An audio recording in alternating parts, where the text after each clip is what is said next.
Shalom teman-teman, kembali lagi di Gocha United YouTube channel. Nah, sebentar lagi kita akan melakukan ibadah online. Persiapkan diri kalian, jangan lupa berdoa terlebih dahulu dan ikuti ibadah hingga akhir. Nah, untuk mengetahui kita lebih lanjut lagi, kalian bisa mengikuti kita di Instagram dan fanpage Facebook. Selamat beribadah, Tuhan Yesus memberkati. Puji nama Tuhan, Shalom. Apa kabarnya? Pasti luar biasa, amin. Mari teman-teman, di hari yang baik ini, di waktu yang terbaik ini, kita diberikan kesempatan untuk beribadah secara online. Mari sebelum ibadah, mari kita satukan hati, kita bersatu di dalam doa. Kami mengucap syukur Tuhan, kembali kami menghadiri taat-Mu, membawa syukur kami, membawa hidup kami. Kami percaya ketika kami berjumpa dengan Yesus ada sesuatu yang diubahkan di dalam hidup kami. Dan hari ini Tuhan, sore hari ini kami boleh ada, kami percaya itu semuanya karena Engkau. Hari ini Tuhan kami mau hendak memuji-Mu, kami hendak untuk menyembah-Mu. Bertatalah di atas pujian kami Tuhan. Nah, di dalam nama Tuhan Yesus, haleluya, amin. Berikan salam-salam untuk Tuhan Allah kita.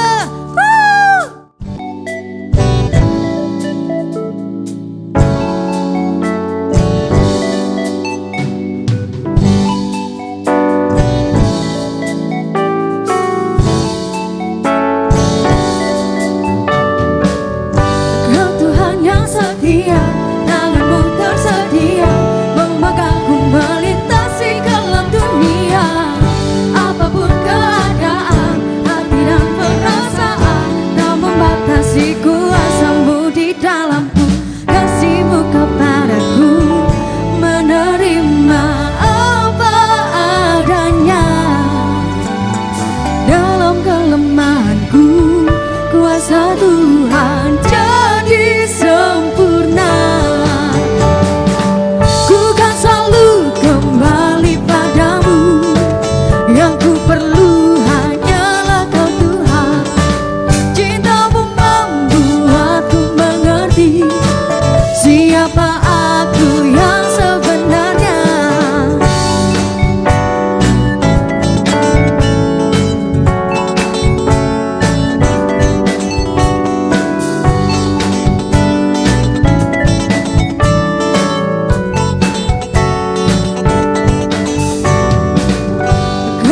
Yang setia, tangan-Mu tersedia, memegangku melintasi gelap dunia. Apapun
karena cinta-Mu.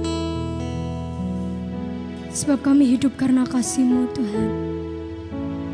Kami rindukan hadirat-Mu Tuhan. Kami merindukan Engkau.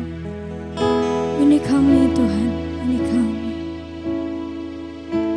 Tuhan hadir di bait kudus-Nya. Saat umat mencari wajah-Nya, berseru, berdoa, bersujud menyembah dan menikmati kehadirat-Nya.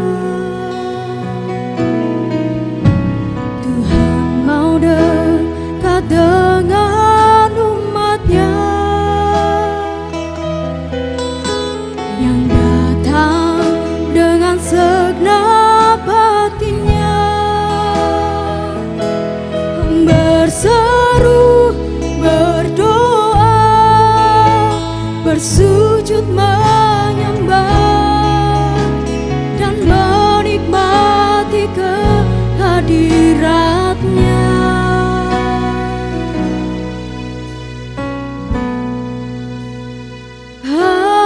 Hadirat-Mu memenuhiku, hadirat kudus-Mu penuhi bait-Mu, dan ku tersungkur menyembah-Mu. Yang ku nampak hanya kemuliaan-Mu.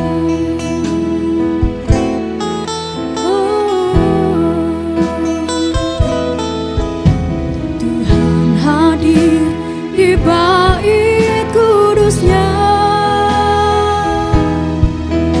Saat umat mencari wajah-Nya, berseru, berdoa, bersujud menyembah dan menikmati kehadirat-Nya. Tuhan mau dekat dengan umat-Nya yang datang dengan segenap hatinya, berseru, berdoa, bersujud menyembah dan menikmati kehadirat-Nya. Hadirat-Mu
rasakan hadirat Tuhan, rasakan cintanya Tuhan.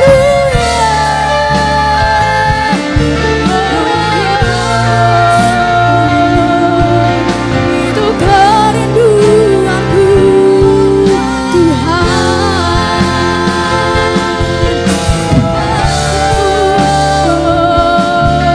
Hadiratmu Tuhan memenuhi kami.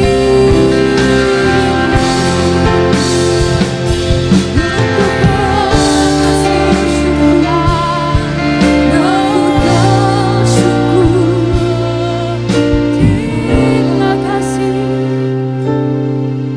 haleluya. Sebab hadirat-Mu Tuhan yang menyempurnakan kami, sebab hadirat-Mu yang menguatkan kami. Biarlah hadirat-Mu memenuhi setiap kami, biarlah hadirat-Mu memenuhi tempat kami. Haleluya.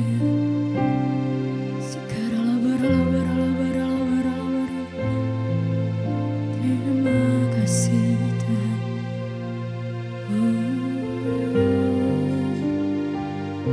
Ini kami, hadirat-Mu memenuhiku, hadirat kudus-Mu penuhi bait-Mu, dan ku tersungguh menyembah-Mu.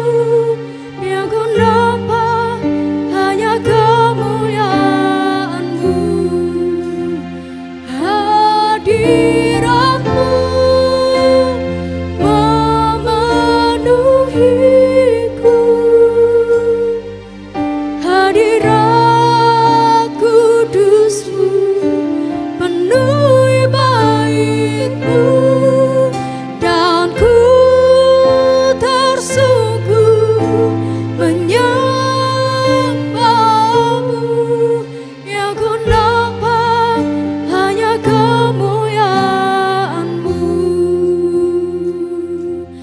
dan ku tersungguh menyembah-Mu. Yang ku nampak hanya kemuliaan-Mu, dan ku tersungguh menyembah-Mu. Yang ku nampak hanya kemuliaan-Mu.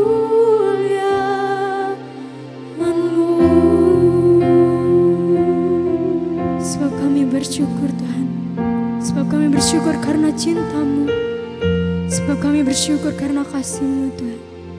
Ini kami Tuhan, kami memerlukan firman-Mu, karena firman-Mu yang menguatkan setiap hati kami Tuhan. Terima kasih Tuhan, memberkati hamba-Mu yang menyampaikan firman Tuhan. Hanya di dalam nama Tuhan Yesus. Haleluya. Amin. Halo Shalom, Gocha United, apa kabar? Senang sekali saya Andi Christian bisa menjumpai teman-teman semua. Karena saya yakin walaupun kita bertemu secara online, tapi itu tidak mengurangi sukacita dan damai sejahtera di antara kita semua. Saya sungguh senang karena saya tahu bahwa Tuhan Yesus memelihara kehidupan adik-adik, semua rekan-rekan di Gocha United. Saya tahu bahwa pemeliharaan Tuhan sempurna, bahwa anugerah Tuhan itu melimpah dalam kehidupan kalian. Kita bisa hidup semua sampai hari ini, semua karena anugerah dan kebaikan Tuhan. Yang setuju katakan amin. Wah, jadi malam hari ini kita akan belajar sesuatu mengenai kesuksesan. Saya yakin semua dari antara adik-adik suka yang namanya sukses. Siapa yang pengen sukses? Coba saya tanya. Ayo yang pengen sukses nafas. Nah itu, pada pengen sukses semua kan? Buktinya pada nafas semua. Ada yang gak nafas? Sini lapor saya bawa ke rumah sakit jiwa Menur biar dirawat selama 10 tahun di sana ya. Nah saya yakin semua manusia pengen sukses. Gak ada yang gak pengen sukses. Orang gila doang yang gak pengen sukses. Nah problemnya kayak gini adik-adik, kita hidup di tengah-tengah situasi yang tidak menentu.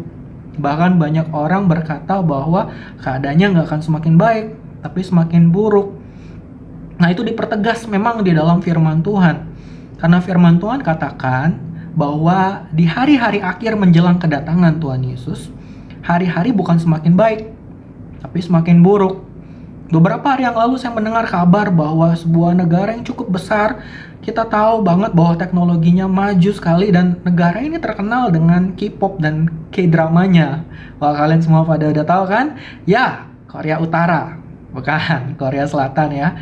Jadi Korea Selatan mengumumkan bahwa mereka mengikuti jejak negara yang terkenal ekonominya, yaitu Singapura, tetangga kita, dan mengalami resesi. Wah, kalian bisa bayangin gak sih negara seperti Korea Selatan, Singapura bisa terjebak masuk ke dalam resesi ekonomi. Puji Tuhannya bahwa negara kita, Indonesia, dicintai, dilindungi Tuhan, sehingga Tuhan memimpin para pemimpin kita, presiden, wakil presiden, dan semua menteri, sehingga negara kita tidak masuk ke dalam resesi ekonomi. Puji Tuhan. Ya, nah, jadi semua orang mendambakan kesuksesan. Nah, kalau pengen sukses, sudah pasti kita harus belajar dari seseorang yang sukses dong. Kan nggak mungkin kita belajar dari seseorang yang nggak sukses hidupnya. Oke, jadi kalau misalnya hari ini kita mau belajar tentang orang yang sukses menurut Alkitab, wah, saya yakin dan saya rasa paling pas kalau kita belajar dari Tuhan Yesus. Mungkin teman-teman bilang, iya kan beliau Tuhan kak. Ya, oke. Sekarang kita angkat seseorang yang 100% manusia, yang juga mengalami keadaan resesi dalam kehidupannya, mengalami aniaya, mengalami hal yang gak enak. Beliau juga mengalami masa kekelaman, sama seperti kita sedang mengalami masa kekelaman, beliau juga mengalami. Tapi Alkitab mencatat bahwa at the end, bahwa di akhir kehidupannya beliau dikenal sebagai orang yang sukses. Mau tahu namanya? Namanya adalah Rasul Paulus. Wah, Rasul Paulus itu siapa? Kalau adik-adik membaca Alkitab, kalian akan menyadari bahwa beliau adalah seorang misionaris yang pergi menginjili lebih dari 15 kota, kebanyakan di benua Asia dan sekitarnya. Hebat loh. Zaman dimana belum ada Air Asia dengan tiket gratisnya, atau Gojek dengan angkutan gratis ke sana kemari, beliau udah pergi ke 15 kota. Dahsyat. Uang sendiri coy, bukan minta-minta. Yang kedua, beliau adalah seorang guru. Ketiga, beliau adalah seorang penulis.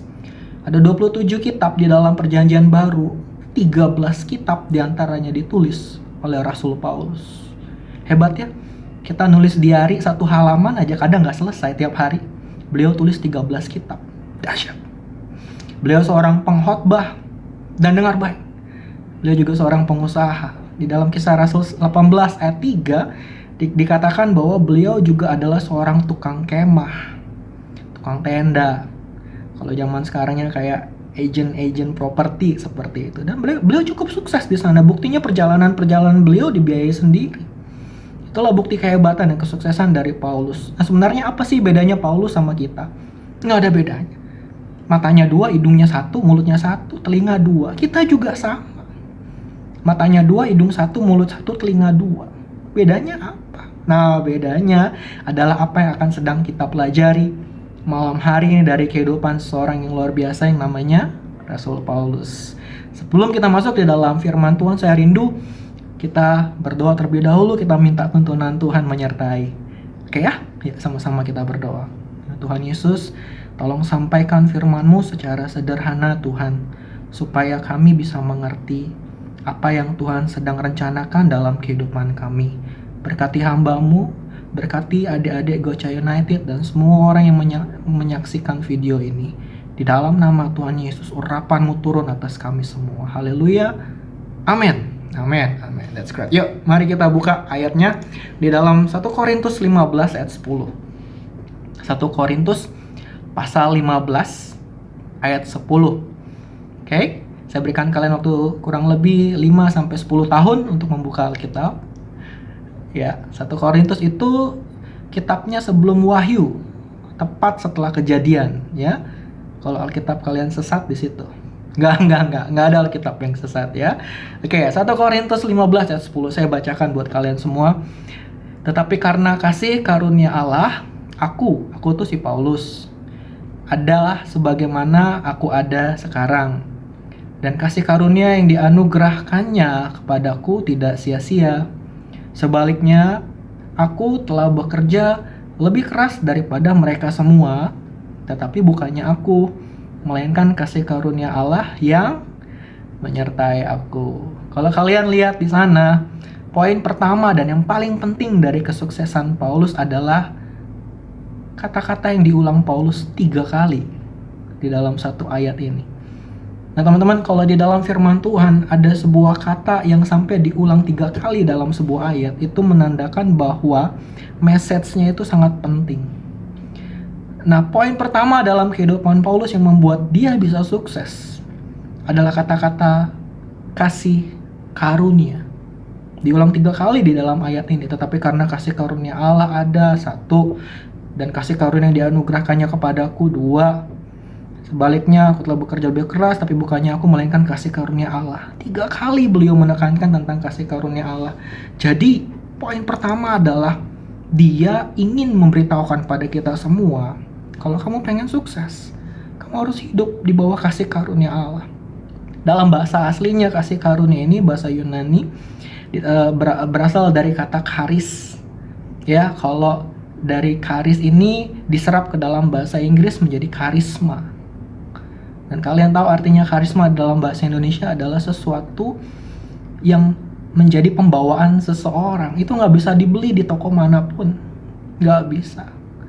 Arti sebenarnya dari kasih karunia adalah sesuatu yang nggak layak untuk kita terima, tetapi tetap diberikan oleh Tuhan. Saya ulang ya, kasih karunia itu adalah sesuatu yang nggak layak kita terima. Kita ini pendosa loh. Full dosa hidup kita, dari pagi sampai malam berdosa terus. Tapi parahnya hari Minggu kita pergi ke gereja, ingat Tuhan. Ya, tapi Tuhan tetap baik, Tuhan tetap memberikan kita kasih karunia. Oke, sesuatu yang gak layak kita terima karena kita berdosa, tapi Tuhan paksain, nah ini kasih karunia buat kamu, sebagai pegangan hidup kamu. Jadi sesuatu yang gak layak itu yang dinamakan dengan anugerah di dalam kehidupan kita. Anugerah itu bukan perbuatan deh. Kamu terima sesuatu yang baik bukan karena perbuatan kamu. Bukan. Anugerah itu adalah pribadi dari Yesus Kristus sendiri. Wah. Jadi kalau kalian ingin sukses, poin pertama adalah kalian hidup di bawah kasih karunia Tuhan. Nggak ada cara lain. Apa yang kalian andalkan hari-hari ini? Papa mama? Pacar mungkin yang kaya? Atau suami atau istri yang kaya, atau mungkin ada keluarga yang punya kedudukan penting. Saya mau bilang dia, zaman akhir ini semuanya itu udah gak penting, sudah gak berguna. Kalau pengen sukses cuma satu, hidup di bawah kasih karunia Tuhan. Amsal 10 ayat 22a berkata, berkat Tuhanlah yang menjadikan kaya. Udah gak ada kata-kata lain, berkat Tuhanlah yang menjadikan kaya. Amsal 10 22a. Jadi kalau kalian pengen sukses, pengen berhasil dalam pekerjaan, dalam pendidikan, dalam sekolah, kalau kalian pengen melihat hidupmu punya masa depan yang cemerlang, sekalipun kamu berdosa, kamu harus hidup di bawah kasih karunia Allah. Dan jelas, kalau kita hidup di bawah kasih karunia Allah, kalian menyadari bahwa betapa baiknya Tuhan dalam kehidupan kita, dan kalian tidak akan mengulang kembali dosamu. Itu bedanya orang yang hidup di bawah kasih karunia Allah dengan orang yang tidak hidup di bawah kasih karunia Allah. Bedanya hidup antara anak Allah dengan orang-orang yang Kristen KTP doang. Anak Allah tahu bahwa kalau mereka berdosa, mereka harus kembali kepada Tuhan dan selesai di sana. Mengaku dosa mereka dan tidak lagi membuat hal yang sama. Tapi kalau Kristen KTP adalah orang-orang yang KTP-nya doang Kristen, tapi tiap hari berbuat dosa, Minggu balik ke gereja. Mereka berpikir bahwa dengan persembahan dan persepuluhan, mereka bisa mengibuli Tuhan.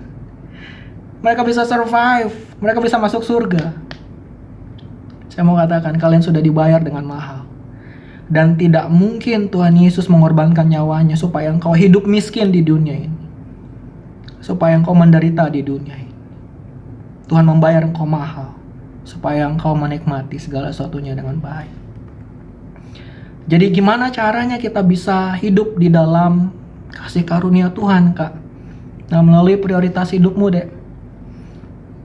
Kalau prioritas hidupmu benar, maka engkau bisa hidup di bawah kasih karunia Tuhan. Oke, prioritas hidup tuh kayak gini. Apa yang kau lihat waktu pagi engkau membuka mata? Apa yang kau cari di sana? Apakah itu handphonemu untuk melihat update medsos dari orang lain? Apakah itu engkau mencari koran atau minta kopi dulu? Atau waktu engkau membuka mata engkau ingat Tuhan langsung dan kau berdoa mengucap syukur pada Tuhan? Itulah prioritas hidup. Simpel-simpel aja. Nggak mungkin orang bilang, oh prioritas hidupku Tuhan, tapi sepanjang 24 jam dalam kehidupannya sehari cuma 5 menit yang diserahkan buat Tuhan. Wah, itu bukan prioritas Tuhan dong dalam kehidupannya. Jadi kalau prioritas hidupmu benar, Tuhan yang dijadikan prioritas dalam kehidupanmu, top list paling atas, maka percayalah kasih karunia Tuhan melimpah dalam kehidupan. Jadi prioritas hidup yang benar adalah yang pertama, jelas, Tuhan Yesus. Gak boleh yang lain. Ya, yang kedua, prioritas hidup kita setelah Tuhan adalah keluarga. Loh, Kak, bukannya kantor saya, pekerjaan saya dong, setelah Tuhan ya pekerjaan dong. Saya mau bilang, kalau nanti engkau tua, lanjut usia, sudah sakit-sakitan, sudah sekarat, sudah waktunya tinggal menunggu dipanggil Tuhan ke surga, yang menemanimu di sana itu bukan pimpinan di kantormu, enggak. Yang menemanimu di sana bukan bapak gembala atau ibu gembala, enggak. Yang menemanimu di sana bukan teman-teman sekerjamu, enggak. Yang menemanimu di sana adalah keluargamu. Makanya prioritas yang pertama adalah Tuhan. Yang kedua keluarga. Jangan dibolak-balik, gitu ya. Jangan lupa. Yang ketiga, pendidikan, pekerjaan. Nah, ini baru. Pendidikan, pekerjaan. Setelah keluarga, ada pendidikan dan pekerjaan. Banyak keluarga broken home karena prioritas kedua dan ketiga ini dibolak-balik. Pekerjaan terlebih dahulu, baru keluarga. Akhirnya keluarga hancur. Uang melimpah, betul. Tapi keluarga hancur, broken home. Satu Tuhan, dua keluarga, tiga pendidikan atau pekerjaan, yang keempat pelayanan. Jangan dibolak-balik juga, jangan dinaikin pelayanan jadi nomor 2. Nggak boleh. Kenapa? Karena di mana-mana harus keluarga dulu. Pelayanan itu adalah ucapan syukur kita kepada Tuhan. Pelayanan itu nggak boleh menjadi sesuatu yang tiba-tiba menjadi sebuah hal yang mendesak sekali untuk harus kita lakukan, mengalahkan keluarga. Kalau ada pilihan harus memilih keluarga dan pelayanan, pilihlah keluarga. Itu yang Tuhan pengen kau lakukan dalam kehidupan. Yang kelima baru hobi, baru sahabat, baru pacar. Nah, yang jomblo dengar ya, yang kelima ini bisa engkau dapatkan kalau prioritasmu nomor 1, 2, 3, 4 itu engkau lakukan dengan benar. Urutannya engkau lakukan dengan benar. Artinya carilah dahulu kerajaan Allah dan kebenarannya, 1, 2, 3, 4 ini. Maka yang kelima akan ditambahkan dalam kehidupanmu. Yang jomblo katakan amin. Saya nggak dengar. Oh ya, ini ibadah online ya. Saya nggak dengar. Oke. Ya, jadi prioritas hidup kita Tuhan, keluarga, pendidikan, pelayanan, dan hobi. Terapkan itu dalam hidupmu, maka saya percaya bahwa hidupmu akan dituntun oleh kasih karunia Tuhan. Jika kamu punya Tuhan, jika kamu punya hubungan dengan Tuhan Yesus, segala pekerjaanmu, segala yang kau rancangkan, segala cita-citamu akan dibuat lebih mudah oleh Tuhan. Sebab masa depanmu sungguh ada, pengharapanmu gak pernah hilang bersama dengan Tuhan Yesus. Yang percaya katakan amin. Baik, itu poin nomor 1. Paulus mengajarkan bahwa hiduplah di dalam kasih karunia Allah, maka engkau akan berhasil. Nomor 2, balik lagi dalam 1 Korintus 15 ayat 10. Dia bilang, yang bagian B, sebaliknya aku telah bekerja lebih keras daripada mereka semua. Si Paulus ini bukan termasuk dalam 12 murid pertama Tuhan. Dia masuk setelah Tuhan Yesus itu naik ke surga, lalu kemudian dia bertobat dari Saulus menjadi Paulus, dan kemudian dia masuk ke dalam golongan orang-orang yang menjadi utusan-utusan Tuhan, nabi-nabinya Tuhan waktu itu. Dan dia bilang sebaliknya aku telah bekerja lebih keras dari mereka semua. Saya mau tanya, dari semua 12 murid Tuhan Yesus, kadang kita salah kaprah memasukkan Paulus ke dalamnya, benar gak sih?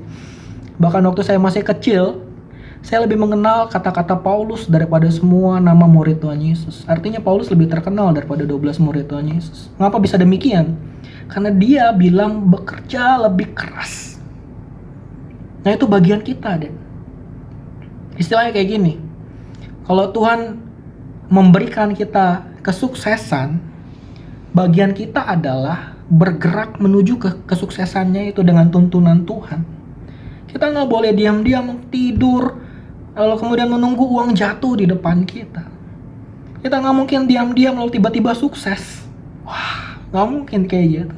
Yang Tuhan mau adalah kita bekerja keras untuk mencapai kesuksesan kita dengan hidup di bawah kasih karunia Tuhan. Dengar baik, jarak yang membatasi antara mimpimu, antara hidupmu dengan kesuksesanmu disebut action, disebut kerja keras.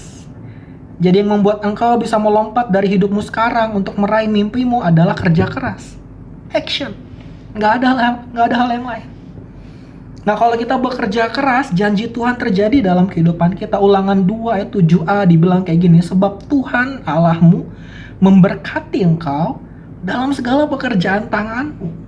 Itu yang Tuhan pengen. Jadi kalau kita nggak bekerja, Tuhan nggak bakal berkati kita. Ulangan 2 katakan, waktu tangan kita bekerja, segala pekerjaan kita akan diberkati oleh Tuhan. Saya ingat di awal pandemi corona, sekitar bulan April ya, gereja lokal mulai membatasi ibadah di gereja dan kami tidak ada kegiatan sama sekali untuk berkumpul. Kami mengadakan PO, pertemuan online. Hampir tiap hari sekitar jam 3 kami bertemu anak-anak youth di dalam Zoom.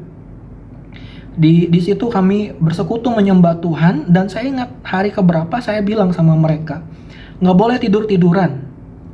Saya challenge mereka, nggak boleh pasrah menerima nasib. Kalian harus melakukan sesuatu. Kalian itu jenius, kalian itu pintar, kalian itu luar biasa, kalian itu kreatif. Kita menyembah Tuhan yang kreatif, karena itu pasti ada sesuatu yang baik yang bisa kalian lakukan. Dan dari beberapa anak itu yang hadir waktu itu, ada satu yang menangkap dengan baik. Saya dengar ceritanya beberapa waktu kemudian ya, 1-2 bulan kemudian kalau nggak salah. Si Noni ini, dia cerita pada kami dalam pertemuan PO kami hari Jumat. Dia bilang, Kak, saya ini suka lihat mama sama ama sama nenek buat masakan ya. Kemudian dia coba buat puding. Lalu kemudian dia coba untuk memasarkannya via medsos, Instagram waktu itu. Karena dia bilang, ya kita nggak boleh diam, kita nggak boleh pasrah, kita harus bekerja keras. Akhirnya di PO yang pertama, waktu dia mulai memasarkan pudingnya, nggak banyak yang respon. Dia cerita kayak gitu. Tapi kemudian dia ingat kembali bahwa Tuhan pasti memberkati kalau dia berusaha. Dan dia cerita, akhirnya dia sebenarnya nggak mau untuk buka PO yang kedua, tapi karena nggak mau patah semangat, akhirnya ada PO kedua. PO kedua ini kalau saya nggak salah dia bilang mulai kelihatan hasilnya. Lalu kemudian selebihnya PO ketiga dan seterusnya usahanya diberkati oleh Tuhan. Bahkan yang saya dengar dia bisa membiayai biaya lesnya dari uang hasil penjualan puding yang awalnya nggak sempat dia pikirkan. Wah, waktu kami dengar hal itu, saya pengen nangis. Saya mau bilang ini anak masih kecil, aslinya nggak bisa ngapa-ngapain kalau secara dunia ngelihat dia. Tapi waktu firman Tuhan ada dalam kehidupannya, dan waktu dia mendengar janji Tuhan bahwa Tuhan akan memberkati segala pekerjaan tangannya, dia mulai untuk berpikir kreatif dan Tuhan memberkati betulan. Waktu dia kirimkan kepada saya bukti transfer perpuluhan, wah saya bacanya sampai nangis. Ya dia bilang, Kak, jangan lihat dari nilainya, tapi ini perpuluhan saya buat Tuhan, hasil jualan puding. Itu yang keren. Masa pandemi nggak ada masalah, yang penting kau hidup di dalam kasih anugerah Tuhan, kasih karunia Tuhan, dan kau tetap kreatif bekerja keras. Tuhan yang kau sembah adalah Tuhan yang kreatif. Satu pintu ditutup dunia, maka Tuhan Yesus akan membukakan pintu yang baru dalam kehidupan. Jangan khawatir, masa depanmu sungguh ada, pengharapanmu gak pernah hilang bersama dengan Tuhan Yesus. Yang setuju katakan amin. Dengar baik, kemiskinan atau kegagalan tidak ditentukan oleh masa lalu atau latar belakang dari Anda. Tidak ditentukan sama sekali. Yesus plus kerja keras, hasilnya sukses. Yang setuju katakan amin. Ya, harus seperti itu. Oke, satu tadi apa namanya? Ayo, yang pertama hidup dalam kasih karunia. Yang kedua adalah kerja keras. Oke, yang ketiga rahasia. Poin terakhir, rahasia sukses dari Paulus adalah, kita baca kembali 1 Korintus 15 ayat 10 bagian C. Mulai dari kata tetapi bukannya aku, melainkan kasih karunia Allah yang menyertai aku. Ini. Kalau ada orang yang baru sukses dikit, udah sombongnya minta ampun. Baru beli sesuatu dikit, baru beli mobil, baru beli apa dikit, udah dipamer-pamerin. Yang Tuhan mau adalah kayak gini, engkau mengingat, yang kayak gitu nggak ada masalah, dan kau pamer sesuatu di media sosial nggak ada masalah. Tapi yang Tuhan mau adalah hatimu itu di mana waktu engkau posting sesuatu di media sosial. Kalau itu menimbulkan sebuah kebanggaan bagi dirimu, hati-hati. Tapi kalau waktu engkau posting sesuatu di media sosial dan engkau rasa bahwa orang-orang yang melihatnya akan melihat dan memberikan rasa syukur, kebanggaan kepada Tuhan Yesus, itu baru benar. Nah, yang Tuhan mau adalah karakter seperti Paulus. Waktu dia udah mulai sukses, dia bilang, tapi bukan gua, bukan Yandi, bukan Paulus, melainkan kasih karunia Allah. Itu kerendahan hati yang luar biasa. Tadi saya bilang Yesus plus kerja keras sama dengan sukses.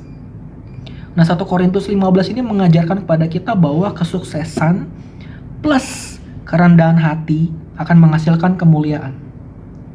Tapi kesuksesan plus kesombongan menghasilkan kejatuhan. Pilih mana?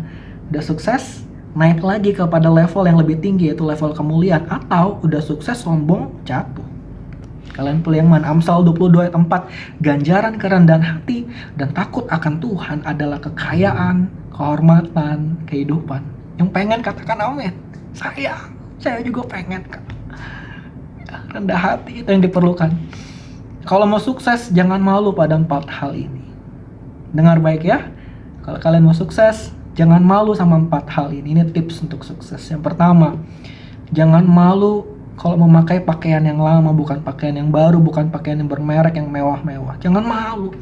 Sebab pakaianmu tidak menjelaskan kemampuan.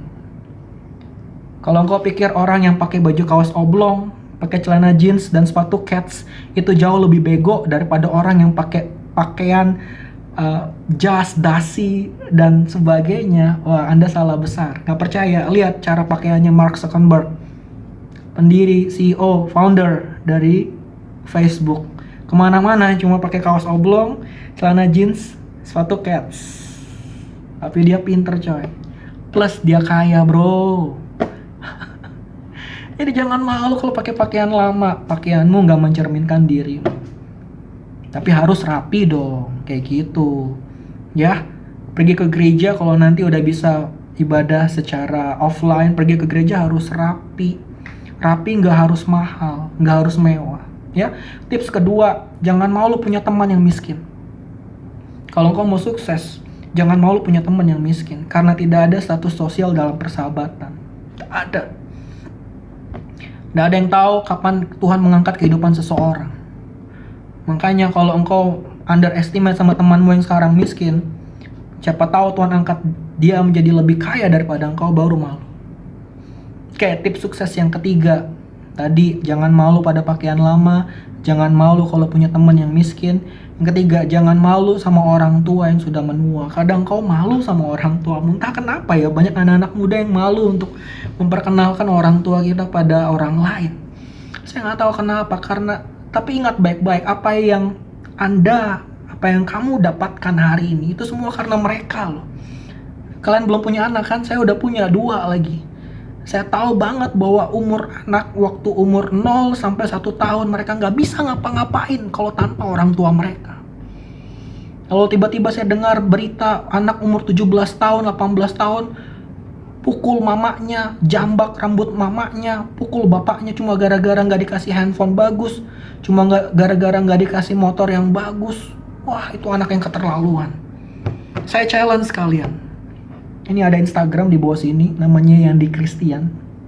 Kasih ke saya satu aja contoh anak durhaka yang sukses di dunia ini. Kasih foto, kasih ceritanya. Satu aja anak yang durhaka sama orang tuanya yang sukses di dunia ini. Kirim ke saya itu, DM saya di Yandi Christian itu. Saya kasih kalian 100.000 kalau ada. Karena saya yakin firman Tuhan itu enggak mengizinkan anak yang durhaka untuk bisa sukses. Ada ceritanya. Ya, kalau mau sukses hormatilah orang tuamu ya ibumu. Yang keempat, jangan malu untuk hidup sederhana. Karena penampilan bukanlah lambang kesuksesan. Yohanes 10 ayat 10 katakan apa? Kalau kalian percaya bahwa Yesus datang supaya kita yang percaya kepada Tuhan mempunyai hidup dan mempunyai dalam segala. Sekali lagi, Yesus datang supaya panggil namamu, sebut namamu. Saya Yandi. Yesus datang supaya Yandi mempunyai hidup dan Yandi mempunyainya dalam segala kelimpahan.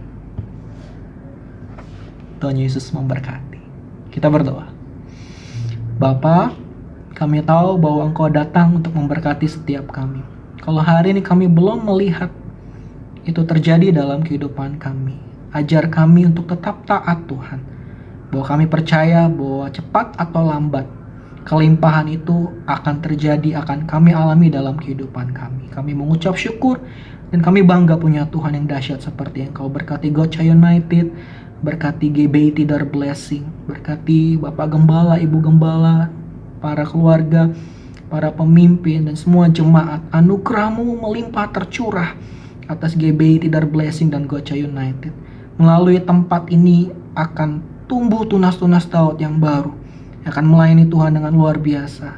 Dan melalui GBI Tidar Blessing dan Gotcha United, nama Tuhan semakin dipermuliakan atas kota Surabaya. Kami mengucap syukur biar firman yang sudah ditabur tidak akan kembali dengan sia-sia, tapi berbuah, bertumbuh, dan menjadikan kami orang-orang yang berkemenangan dalam kehidupan kami. Dalam nama Tuhan Yesus. Sama-sama katakan, amin. Thank you very much. I love you. Sampai kita bertemu lagi ya. Tuhan memberkati. Mari bersorak-sorai bagi Tuhan Allah kita. Haleluya.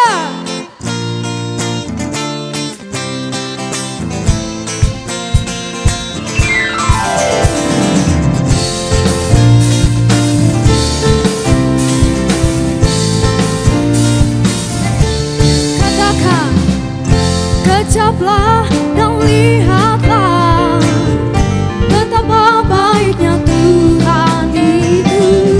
Rasakan dan nikmati kasih setia Tuhan.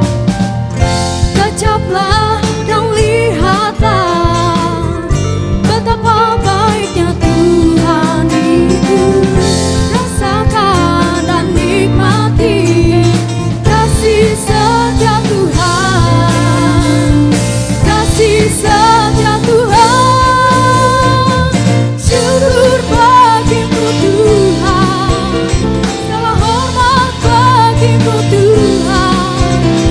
Allah yang mengasihiku, Allah yang memeliharaku. Syukur bagimu Tuhan. Segala hormat bagimu Tuhan. Allah yang mengasihiku, Allah yang memeliharaku selamanya, selamanya, selamanya.